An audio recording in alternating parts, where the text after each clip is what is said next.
here today with Chris Collins, head of our Consumer Protection Division. Chris, what types of cases involve consumer protection? Typically, you're talking about fraud, breach of contract, conversion, and my personal favorite, the Virginia Consumer Protection Act, or VCPA. And what is fraud? Well, there's two kinds. You could have actual or constructive fraud. And so what's the difference between those two? Well, with actual fraud, somebody has to actually intend to defraud you. They have to say something that they know isn't true with the intent of misleading you. And then when you act upon it and get hurt, that's how you get a claim for actual fraud. And so how is that different from constructive fraud? Well, with constructive fraud, they don't necessarily have to know that what they're saying is false. They just have to say something that turns out not to be true. You thought it was true and you relied on it to your detriment and you were damaged. That gives you an opportunity to go after them for constructive fraud. And so you mentioned breach of contract. That sounds pretty straightforward, is it? Yeah, for the most part, you had an agreement with somebody, they breached it, which means they broke one of the things that they were supposed to do.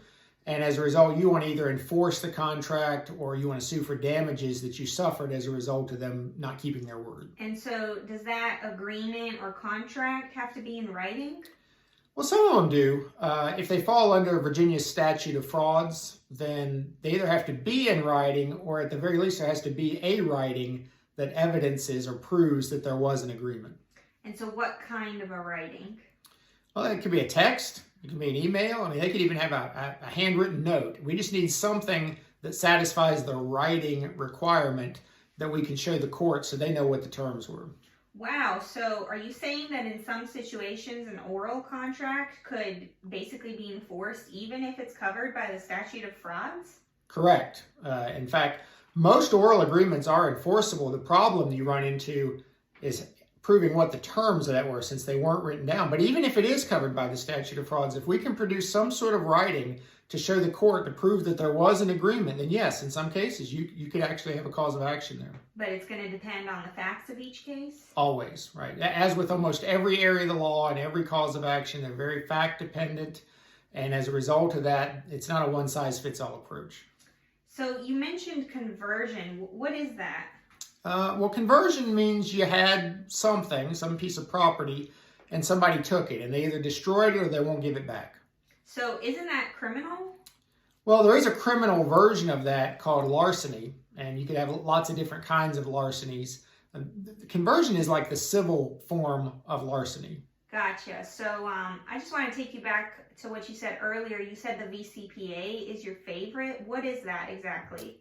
Oh, well, the Virginia Consumer Protection Act is by far the most powerful piece of legislation that we have when we're representing consumers against the businesses that have harmed them.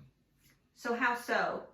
Well, with most of these causes of action, there has to be some element of intent on the part of the wrongdoer. Not so with the VCPA. With the VCPA, all that is required is that the thing that you relied on was misleading. It might actually be true, but it was phrased in such a way that Joe Schmo member of the public who's reading it is going to be misled. And you were in fact misled. And when that happens, you can have a cause of action under the VCPA.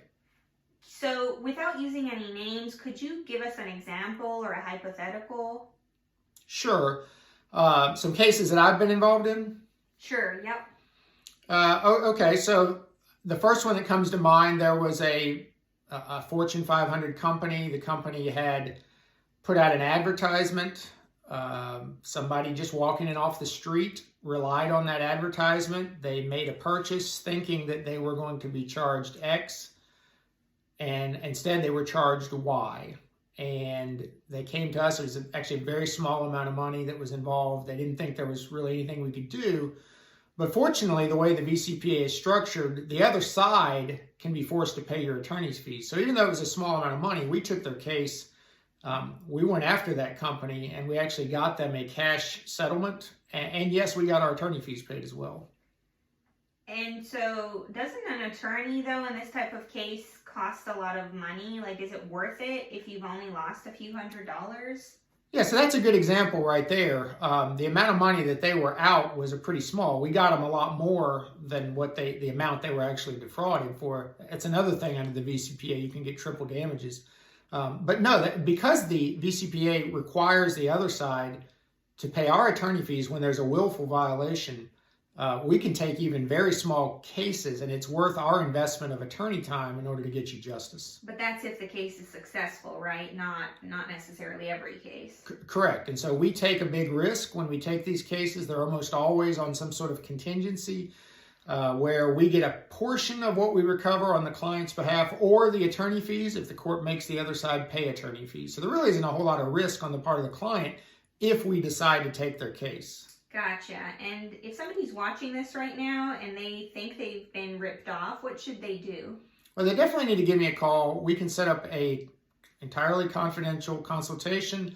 I'll listen to what's happened to them. A lot of times the prosecutor in me kicks in.